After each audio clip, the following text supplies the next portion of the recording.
اس سے طالب علموں کے لیے بھی سبق ہے کہ وہ دوران طالب علمی اپنے لیے یہ لازم کریں، تھوڑے پر گزارا کر کے حصول علم کریں۔ سب سے بڑی نعمت اور دولت ہے اس علم کا حاصل کرنا، تو اس کے لیے پوری توجہ، یکسوئی اور کوشش ہونی چاہیے۔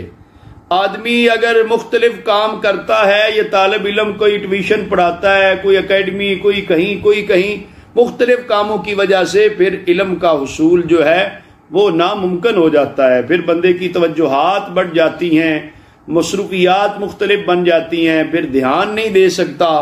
اس وجہ سے ضروری ہے کہ طلباء کرام جو ہیں وہ بھی حضرت سیدنا ابو ہریرہ رضی اللہ تعالی عنہ کے اس جذبہ حصول علم کو سمجھیں کہ آپ فرماتے ہیں کہ مہاجرین تو تجارت کرتے مارکیٹ میں، انصار کھیتی باڑی کرتے، ابو ہریرہ جو تھے وہ بس بشبہ بطنہ، بطن ہوتا پیٹ، اپنے پیٹ بھر لینا، بس پیٹ بھر لیا، گزارا ہو گیا۔